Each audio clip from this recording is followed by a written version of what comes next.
देशद्रोह मामले में आरोपी जेएनयू छात्र उमर खालिद का एक वीडियो वायरल हो रहा है, जिसमें वो राष्ट्रपति ट्रंप के आने पर लोगों से सड़क पर उतरने की अपील कर रहा है।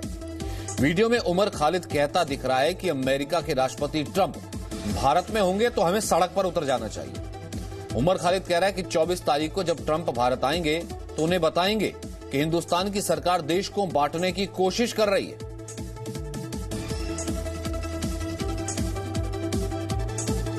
तो जब ट्रंप भारत आएंगे तो हमें सड़कों पर उतरना चाहिए, ये उमर खालिद का कहना है। और कुल मिलाकर के कह सकते हैं कि उमर खालिद का ये भड़काने वाला वीडियो एक के बाद एक अब ये नए खुलासे हो रहे हैं, यानी कि पता लग रहा है कि आखिरकार ये कनेक्शन क्या था, क्योंकि लगातार वो जो कि सीए या फिर प्रदर्शन की आड़ में लोगों को भड़काते आए हैं और जो लोग उनको छुपाते आए हैं उन लोगों का पर्दाफाश एक एक करके हो रहा है। उमर खालिद का ये वीडियो अमरावती में दिया भाषण इसका साफ उदाहरण है।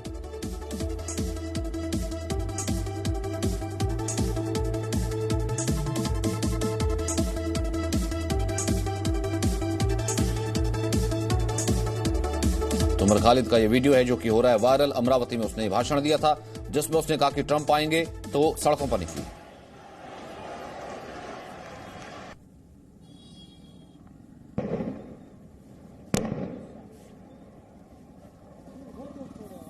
तो देखिए जिस वक्त उमर खालिद अब इससे कनेक्शन आप ऐसा लगाइए, एक तरफ उमर खालिद ने बोला कि देखिए ट्रंप आएंगे तो सड़कों पर उतर जाइए, ट्रंप आएंगे तो सड़कों पर उतर जाइए, और उससे पहले से हमने देखा कि लगातार भड़काऊ भाषण सामने आ रहे थे, ऐसा कहा जा रहा था। और ये हमने पहले भी कहा कि सुनियोजित तरीके से कहीं ना कहीं 2 दिन के लिए उतरा गया। जिस दिन ट्रंप यहां भारत में थे, जाफराबाद से यह प्रदर्शन शुरू हुआ, भजनपुरा तक गया, और उसके बाद हमने देखा कैसे पूरी दिल्ली को आग लगाई गई, शायद एक साजिश के तौर पर, और वो साजिश से जुड़े तार अब नजर आ रहे हैं। उमर खालिद का ये वीडियो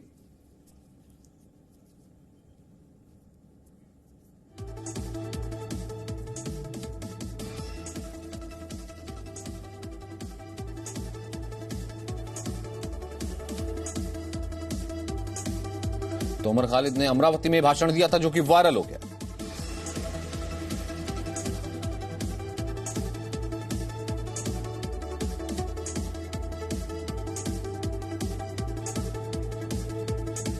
महात्मा गांधी के लड़ने के तरीके से और इसी तरीके से लड़के हमने इस देश में अंग्रेजों से आजादी पाई है। वो वक्त था जब हम गोरों से लड़े थे, और जब हम गोरों से लड़े थे, जो आज के हुक्मरान हैं, जो उनके पूर्वज थे, वो हमसे हमारे पूर्वजों का हिसाब मांगते हैं, तो उनसे उनके पूर्वजों का भी हिसाब मांगना जरूरी है।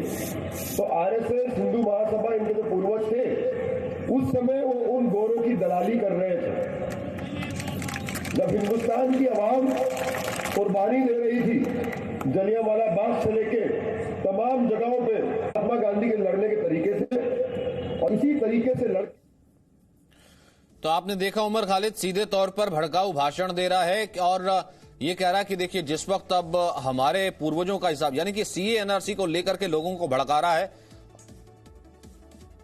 अमित मालवीय इस वक्त हमारे साथ मौजूद हैं। अमित मालवीय, उमर खालिद का ये वीडियो है, वायरल हो रहा है अमरावती में। वो लोगों को कह रहा है कि जब ट्रंप आए सड़कों पर उतरिए, प्रदर्शन कीजिए और इस सरकार को बता दीजिए, ट्रंप को दिखा दीजिए कि कैसे सरकार जो है देश को बांट रही है, और कुछ वैसा ही उसके बाद होता है। इन दोनों में क्या कनेक्शन देखते हैं? देखिए, जिस प्रकार की खबरें हमारे सामने आ रही हैं उससे एक बात बिल्कुल स्पष्ट है कि चाहे वो आम आदमी पार्टी का पार्षद ताहिर हुसैन हो, जिसके ऊपर अंकित शर्मा की हत्या और दंगे भड़काने का आरोप है, या मुस्तफाबाद का आम आदमी पार्टी का विधायक हाजी यूनुस हो, और अब ये उमर खालिद का जो टेप सामने आया है, इससे एक बात बिल्कुल स्पष्ट होती है कि जो टुकड़े टुकड़े गैंग है उसने एक सुनियोजित कार्यक्रम के तहत ये दंगे भड़काने का काम किया। अगर आपको याद हो, जाफराबाद में जो भीड़ बिठाई गई वो डोनाल्ड ट्रंप के आने के एक दिन तुरंत पहले बिठाई गई। कहीं ना कहीं एक षड्यंत्र था, ये मंशा थी इनकी कि दिल्ली में अराजकता फैलाई जाए, ताहिर हुसैन जैसे लोगों को तैनात किया गया कि वो दंगे करें।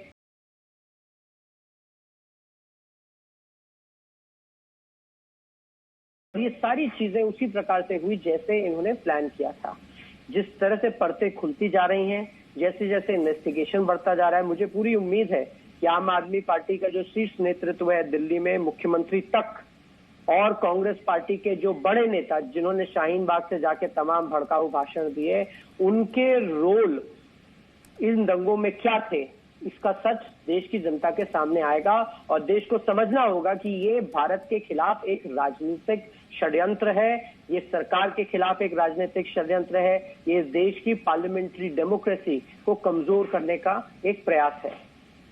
नहीं, लेकिन अमित मालवीय यहाँ पर जो ओनस है वो तो सरकार पर आ जाता है ना। देखिए, दो चीज सवाल तो ये उठता है ना कि इसका मतलब यह है कि सरेआम पहले ये लोग धमकी देते रहे, सुनियोजित साजिश रचते रहे, चीजें बनाते रहे, नाक के नीचे सरकार के इंटेलिजेंस के होते हुए भी दंगा हो जाता है, हत्याएं हो जाती हैं। और नंबर दो, उसके बाद जो मेन एक्यूज हैं, भले वो शाहरुख जो बंदूक लहरा रहा था और जो बाकी लोग हों, वो एब्सकॉन्डर से फरार है, तो ये तो सरकार को ठेंगा दिखाना हुआ। देखिए, जो लोग फरार हैं वो ज्यादा दिन तक कानून से बच नहीं पाएंगे।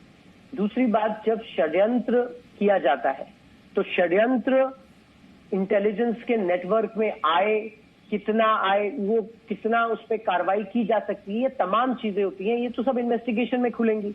लेकिन आज ये बात बिल्कुल स्पष्ट हो गई कि जो सीए के नाम पे प्रोटेस्ट चल रहे हैं, ये बेसिकली आतंकियों का काम है। इसके पीछे वो लोग लगे हैं जो राजनीतिक दृष्टि से इररिलेवेंट हो चुके हैं, जो मुसलमानों के एक वर्ग को देश के खिलाफ बरगलाना चाहते हैं।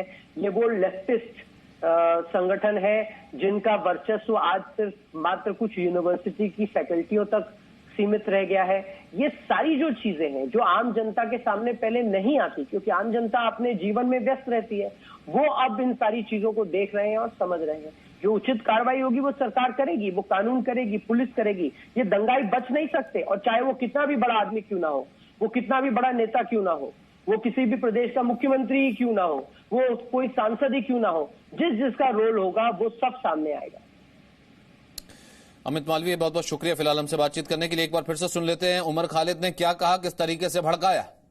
इस तारीख को जब डोनाल्ड ट्रंप हिंदुस्तान आएंगे तो हम ये बताएंगे कि हिंदुस्तान के प्रधानमंत्री और हिंदुस्तान की सरकार हिंदुस्तान को बांटने का काम कर रही है, महात्मा गांधी के उसूलों की धज्जियां उड़ा रही है, और ये बताएंगे कि हिंदुस्तान की आवाम हिंदुस्तान के हुक्मरानों के खिलाफ लड़ रही है। अगर हिंदुस्तान के हुक्मरान देश को बांटना चाहते हैं तो हिंदुस्तान की आवाम देश को जोड़ने के लिए तैयार है। हम तमाम लोग सड़कों पर निकल कर आएंगे। आप लोग निकल कर आएंगे। बहुत बहुत शुक्रिया। जाते जाते बस एक बात बोलूंगा, ये लड़ाई लंबी है, 50 दिन से हम लड़े हैं। कभी मायूस मत होइएगा, ये मत सोचिएगा कि हमने 50 दिन में कुछ नहीं पाया है, ये मत सोचिएगा कि सरकार अभी एनआरसी एनपीआर को वापस नहीं कर पाई है। इन 50 दिनों में अगर हमने कुछ पाया है तो सबसे महत्वपूर्ण चीज हमने जज्बा पाया है।